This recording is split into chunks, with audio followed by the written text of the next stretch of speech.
ಏನು ವಿಷಯ ನೋಡೋಣ, ಕಂಪ್ಲೇಂಟ್ ಇದೆ, ಅದು ಕಳಪೆ ಕಾಮಗಾರಿ ಆಗಿರ್ತಾರೆ, ಸರಿಯಾಗಿಲ್ಲ. ನಾವು ಕೂಡ ಖುದ್ದಾಗಿ ನೋಡಿದ್ದೀವಿ. ಇನ್ನು ಅಧಿಕಾರಿಗಳ ರಿಪೋರ್ಟ್ ಕೊಡಬೇಕು ಮತ್ತು ಇನ್ನೂ ಅಧಿಕಾರಿಗಳು ಹೇಳುವವರೆಗೆ ಅದು ಪೂರ್ಣ ಪ್ರಮಾಣದ ರಸ್ತೆ ಆಗಿಲ್ಲ, ಇನ್ನೂ ಆಗಬೇಕಾಗಿದೆ. ಮತ್ತು ಊರಲ್ಲಿ ಕೂಡ ಇನ್ನೂ ಬಾಕಿ ಇದೆ. ಸೊ ಅದನ್ನು ನಾವು ಫೆಬ್ರವರಿ 8ರವರೆಗೆ ಪೂರ್ಣ ಪ್ರಮಾಣ ರಸ್ತೆ ಮಾಡ್ಕೊಂತ ಅಧಿಕಾರಿಗಳ ಕಡೆಯಿಂದ ಹೇಳಿದ್ದಾರೆ. ಸರ್ ಅಂದ್ರೆ ತಾವು ಕಳಪೆ ಆರೋಪ ಅನ್ನೋ ಸಲುವಾಗಿ ಭೇಟಿ ಕೊಟ್ಟಿದ್ದೀನಿ ಸರ್. ವಿಶೇಷ ಅದು ಇದು ವಿಧಾನ ಪರಿಷತ್ನಲ್ಲಿ ಪ್ರಶ್ನೆ ಆಗಿತ್ತು.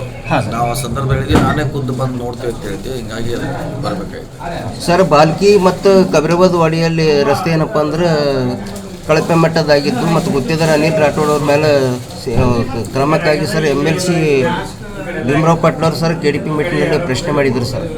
ನೋಡೋಣ, ಈಗ ನಾವು ನಮ್ಮ ಸಭೆ ಇದೆ DC ಆಫೀಸಲ್ಲಿ, ಚರ್ಚೆ ಮಾಡ್ತೀವಿ. ಯಾವ್ಯಾವ ಸಮಸ್ಯೆ ಇದಾವೆ ಅದರಲ್ಲಿ ಚರ್ಚೆ ಮಾಡಲಿಕ್ಕೆ ಒಂದು ಸಭೆ ಮಾಡಿದ್ದೀವಿ.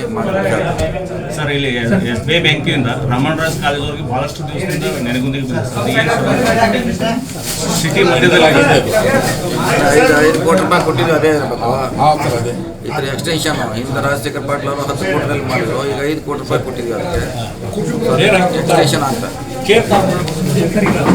ವಿರೋಧ ಪಕ್ಷದವರು 60% ಆರೋಪ ಮಾಡ್ತಾ ಇದ್ದಾರೆ. ಆ ಬಗ್ಗೆ ಯಾವ ರೀತಿ ನಾವೇನು ಮಾಡ್ಲಿಕ್ಕಾಗಲ್ಲ. ಯಾರು ಸಾಬೀತು ಮಾಡ್ಯಾರು, ಎಲ್ಲಿದೆ, ಇನ್ನೇನು ಬೇಕಲ್ಲ. ಅಲ್ಲಿ 20 ಅಂತಾರೆ, 40 ಅಂತಾರೆ, 60 ಅಂತಾರೆ, 100 ಅಂತಾರೆ.